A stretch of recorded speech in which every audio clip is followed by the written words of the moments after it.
What would you do if you found something in a closet you didn't put there? A few months ago, I babysat for a family my mom knows from work. They just moved into a gigantic house on Wicker Lane. I showed up right on time, 5:30, on the dot. There weren't a whole lot of instructions, as we'd already met earlier in the week. Their daughter, Beth, seemed like a normal kid. Sure, she had a few peculiarities, but what 6-year-old isn't a little strange in their own way? When we met, Beth seemed to have a strange sort of tick. She started all of her sentences with, "I wish." I wish to say hello. I wish to say my name's Beth. I wish to say it's nice to meet you. Her mom shrugged it off. "Oh, she just started that today. She asked me what a wish was and I told her. Now she won't quit using it." Her mom chuckled and lowered her voice. "She's not even using it correctly. Todd and I tried to fix it, but she started crying, so we're just hoping it's a phase." I laughed and shrugged like I could relate. Oh, those crazy 6-year-olds. "Do you know where she picked it up?" I asked. Her mom frowned and nodded her head. "Yeah, she was playing in the guest bedroom down the hall. She calls the closet in there the wishing room." Weird.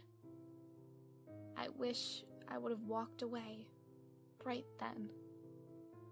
But I didn't. Like I said, 5:30 p.m. on the agreed upon day found me ringing the doorbell and shortly after watching Beth's parents head out for dinner and a movie. They were supposed to be back by 11, and Beth was supposed to be in bed by 8. From 8 to 11, I had the house to myself. More like the couch and my phone to myself, but you get what I mean. As soon as Beth and I were alone, things were off. "Hello, Kenzie," Beth said. "Hi. No wishing anymore?" I asked. "No more wishing forever. I already wished for what I wanted." "Yeah?" I asked. "And what was that?" She held up a doll and smiled. The doll had long, curly red hair and an intricate lace dress with a red and black flower print. The flowers looked like poppies, except the petals were black and the centers were red. The doll looked expensive, like one of those dolls you'd see sometimes in old people's homes. "I wish for a best friend," Beth said. "Oh," I said, like it made all the sense in the world. "What's your doll's name?" "My best friend's name is Sam." Best friend. Not a doll. Got it. "Oh, really?" I asked. "And you named your Sam?" Beth shook her head. "That's just the name he came with." "He?" I asked. She nodded. "He's just living in this doll for right now." "What do you mean?" Beth shrugged. "You want to hold him?" "Sure." I tried to smile, but it didn't quite work. Beth held the doll up to me, her hands holding its waist. The way she held it out made the doll look like it was spreading its arms to hug me, while keeping its face down, like it was hiding a terrible secret. Teeth. Just a fleeting thought, but it was strong enough to stop my hands from reaching out to Sam. The doll would have row after row of long, thin, black teeth that looked like neat rows of dark needles. It would sink those teeth into me and tear and chew until it buried its way into my— "Kenzie?" Beth interrupted my thoughts. "What's wrong?" "Nothing," I said. She held Sam up again, this time on her tiptoes. I took a deep breath and took him. Just a doll, right? I expected the doll to be warm, somehow, but it wasn't. It smelled a little and was much heavier than I expected it to be, but it wasn't alive. "Where'd you get this?" I asked. It was a doll, but it didn't really seem like the type of thing you were supposed to be playing with. Beth shrugged. The wish room. She said it like that much should have been obvious. The wish room?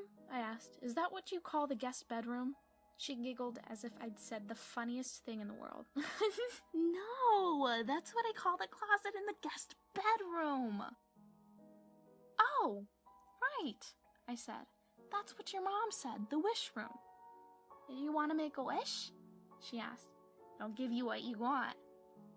You asked for a doll? I asked for a best friend. Right, I said, nodding along with her. Give Sam a hug, Beth said. I stared at the doll, and then at her. He wants a hug, she said. Hug him. I did it. I actually pulled that doll to my chest and gave it a hug. The smell that wafted out from the doll when I squeezed made me gag. It smelled rotten. Not like mildew or mold, but like rot. When I held out the doll for Beth to take back, something slipped out from its dress and fluttered to the ground. Beth didn't see it, but I did. I'm gonna go play with Sam in my room. Okay, I said, not really looking at Beth or the doll. As Beth headed towards her room, I bent down to pick up the thing that had fluttered to the ground. It looked like a pamphlet of some sort. My mom had talked about old Cabbage Patch dolls coming with adoption papers, and I wondered if that was what this was. The pamphlet was red, with black letters. The front cover only had 4 words. Your new best friend. Not mine, I muttered, opening the pamphlet. I wanted to take a picture of the words to send to a few of my friends so they could be as creeped out as I was, but the pics kept turning out all blurry. I read the words out loud and ran them through a transcription program so you can follow along with them yourself. I'm sorry for any typos or mispronunciations. Hello, new owner. Thank you for adopting one of our dolls. We strive to make sure that all of our goods pass a certain level of uniqueness before we'll carry them. What follows below is the story of how your doll came to be, how it was born. I'm the only one you ever needed. You know that, right? I'm the only one who's been here for you since the beginning. I'm the one that cooked for you, that cleaned up after you, always. It was me. It's always been me. The doll on the table looked up at Doris Smith, 65, widowed. The doll's eyes didn't move. Like usual, Doris thought, I know you can hear my thoughts, though. The doll didn't show any sort of response. That's fine, Doris said. She stroked its face with true affection, the affection that comes after a lifetime of love and care. Everything will be fine soon, okay? I just need to make a few adjustments and we can start. You and I will be able to talk. I want you to know that I'm not mad at you for staying silent all these years. I want you to know that I forgive you for your silence. I want you to know that you are mine and I will always take care of you, okay? The doll just stared at the ceiling with its pale green eyes. Doris wanted the doll to blink, to smile. To speak, Doris murmured. Once, when Doris was 13, she'd seen a doll blink. She'd been sitting in her mother's doll room, a room covered floor to ceiling on all sides with shelves of dolls. All of those glassy eyes staring back at her made Doris feel safe and protected. Those eyes made her feel loved, adored. The feeling of love so overwhelmed her that she started spinning in circles, her dress catching the air and bellying out around her as she spun, giggling with pure delight. When Doris quit spinning, the room kept revolving around her.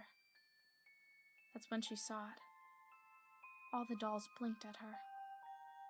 All of them, Doris whispered to Brittany. Doris made it a point to never name her dolls. She made an exception for her favorite doll, the doll that would complete her soon. Brittany, Doris dropped her voice low. Do you know how important you are? Do you know what you mean to me? Brittany stared at the ceiling with the same glassy-eyed look on her face that she always had. "That's fine," Doris said, opening the oven. "Everything is fine. We'll be fine." After pulling the huge pot from the oven with a grunt, Doris set it on the stove. She grabbed a ladle and stirred the liquid. Doris left the ladle in the pot to pull out a meat thermometer out of a drawer. Slipping the steel sensor into the liquid, she watched as the digital read out to display steadily increasing temperatures until it hit 98.6 degrees Fahrenheit. "Perfect," Doris said. "Just perfect." Doris ladled the heart out of the pot, sniffing the hot iron in the air and smiling. "Still fresh," she said with a caring smile. She brought the heart over to Brittany, who lay on the counter naked, with a slit from her throat to her belly, exposing her stuffing. Doris spread the slit with delicate fingers, careful not to lose any of the stuffing. "That would just be like losing an organ, now wouldn't it?" Doris asked. After placing the heart in Brittany's chest, Doris made sure to stuff each artery carefully with stuffing. She tied each stuffing-filled artery with bright pink twine. "So pretty. Beautiful on the inside and the outside. So rare these days," she told Brittany. With that finished, she sewed Brittany up using her best sewing thread. She made sure to select a color that would match Brittany's skin. "Wouldn't want you to have an ugly scar now, would we?" Doris asked as she placed Brittany into the oven. Doris bustled off to her doll room. She had a few minutes before the operation would take. Her heart fluttered as she thought about what was happening. She couldn't wait to hear Brittany's angelic voice. She imagined what talking to Brittany would be like a million times before, and she already knew what Brittany's voice sounded like. In the doll room, with all the other dolls watching and waiting for their own turn, Doris rolled up the body she had of her next-door neighbor's son, Sam, in thick plastic. It was a shame to waste all that expensive plastic, but she had to dispose of the body somehow. When she had the body wrapped up the way she wanted, in a neat bundle with duct tape, she looked at her watch. Smiling, Doris sucked in a little breath. "It's time!"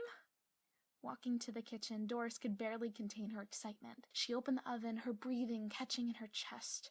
Brittany lay inside, little wisps of smoke curling up from between the stitches on her chest. Doris's mouth began to water. She screamed when Brittany sat up. It was a scream of excitement, a scream of pure and awful glee, a scream of a hole in her soul being filled. Doris grinned as she spoke to Brittany. "You can speak now," Doris said. "Talk to me. Tell me that you love me, Brittany." "My name is Sam," the doll croaked out in a deep, grinding voice. "I'm gonna do the same thing to you that you did to me." "Please take good care of Sam, and he will take care of you. He will also take care of any problems you have in the future. Just tell him what you want him to take care of, and enjoy." After I finished reading the pamphlet, I put it on the coffee table. I didn't move for a long time, thinking about what I just read and the smell that came from the doll when I hugged it. I thought about Beth telling me that the doll's name was Sam, and that it was a boy. I thought about the closet she called the wish room. I made up my mind and headed to her room on the second floor. Her door was only open a crack, and I peeked in. There was still light outside, but her room was dark. A bit of the light slanted down through her drawn window blinds, creating bars of light that fell across the bed where Beth lay on her back. Her eyes were closed, and her mouth was open to allow light snores to drift out. Sam sat on her chest, facing the door. He rose with every breath Beth took. I couldn't see his face, but his eyes somehow caught the light. My breath caught in my chest when I thought the light in his eyes flickered, when I thought his eyes moved and he blinked. I took a deep breath, made up my mind, and took a step backwards. As I did, I could have sworn the doll moved its head like it was nodding at me. I'm sure it was just my mind playing tricks on me, but I can still see that slight nod.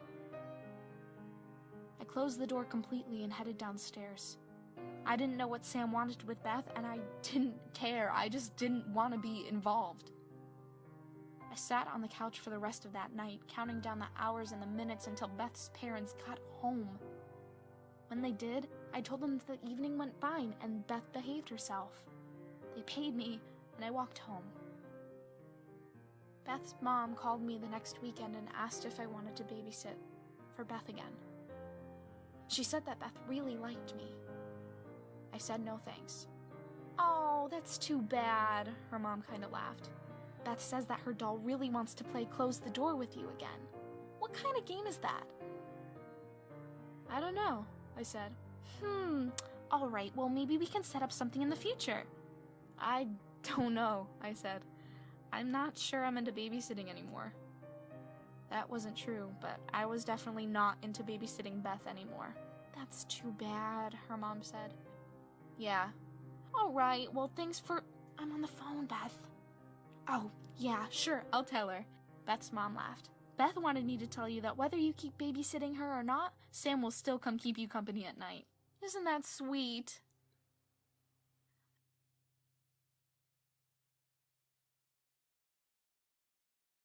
Found an antique skeleton key on my dresser the next morning, and I saw Sam in the wish room again sooner than I wanted to.